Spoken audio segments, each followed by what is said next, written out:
महाभारत के युद्ध में कई दिन अहम थे, लेकिन एक दिन ऐसा था जिसने हार को जीत में बदल दिया।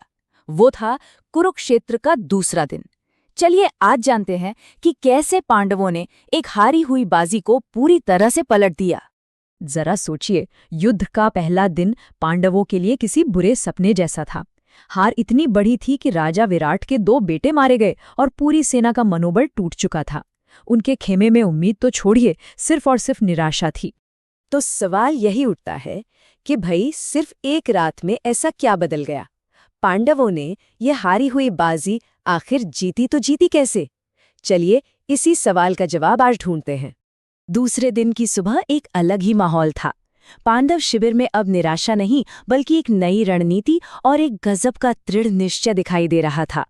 वो अपनी गलतियों से सीख चुके थे और अब वो पूरी तरह से तैयार थे।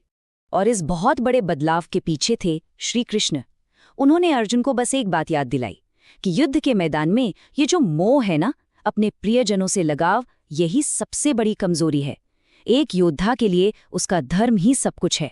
अगर जीतना है तो सामने कौन खड़ा है ये मत देखो, बस पूरी ताकत से लड़ो। यही सलाह दूसरे दिन की पूरी रणनीति की नींव बनी। और जानते हैं, श्री कृष्ण की सलाह का असर वो तुरंत दिखा। दूसरे दिन अर्जुन ने अपनी सारी हिचकिचाहट छोड़ दी और सीधा सामना किया कौरव सेना के सबसे बड़े योद्धा पितामह भीष्म का। ये उस दिन का सबसे बड़ा टकराव होने वाला था। इस बार अर्जुन ने कोई कसर नहीं छोड़ी, सीधा पितामह भीष्म पर हमला बोल दिया। दोनों के बीच दिव्यास्त्रों की ऐसी बारिश हुई कि मानो आसमान तीरों से ढक गया हो। अर्जुन ने न सिर्फ भीष्म को कड़ी टक्कर दी, बल्कि उनके रथ का झंडा गिराकर और सारथी को घायल करके उन्हें पीछे हटने पर मजबूर कर दिया। अर्जुन का ये रौद्र रूप देखकर कौरव सेना में तो हड़कंप मच गया। उन्हें लगा कि अर्जुन तो आज ही युद्ध खत्म कर देंगे। अर्जुन की इस वीरता ने पांडव सेना में एक नया ही जोश भर दिया था। लेकिन दूसरे दिन का हीरो सिर्फ अर्जुन नहीं था। एक और पांडव योद्धा था जिसका क्रोध उस दिन विनाश बनकर बरसा था। वो थे भीम, और उनका निशाना बनी कलिंग की शक्तिशाली सेना। भीम के क्रोध का पैमाना तो सोच से भी परे था। उन्होंने अकेले ही कलिंग की पूरी लीडरशिप ही खत्म कर दी। राजा श्रुतायु, उनके बेटे राजकुमार शक्रदेव और उनके सेनापति सब के सब भीम के हाथों मारे गए। और ये तो सिर्फ शुरुआत थी। भीम ने अपनी गदा से कलिंग सेना के हजारों हाथियों और सैनिकों को अकेले ही ढेर कर दिया। ये उस दिन का सबसे विनाशकारी हमला था, यकीनन। पर देखिए, ये जीत सिर्फ अर्जुन और भीम की नहीं थी। पांडवों की एक बहुत साफ रणनीति थी कि कौरवों पर हर तरफ से दबाव बनाया जाए, और इसमें दूसरे योद्धाओं ने भी बहुत अहम भूमिका निभाई।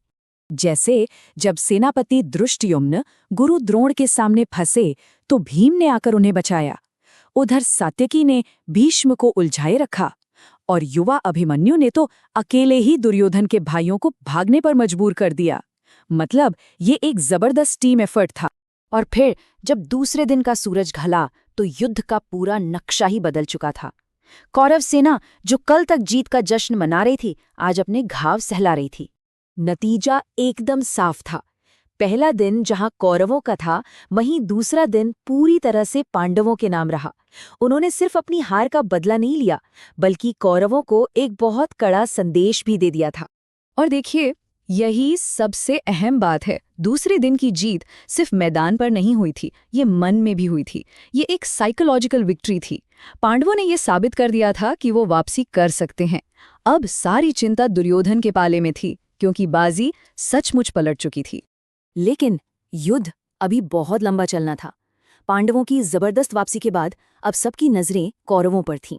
सवाल यह है कि क्या तीसरे दिन कौरव कोई नई रणनीति के साथ पलटवार कर पाएंगे? इसका जवाब हम अपने अगले विश्लेषण में जानेंगे।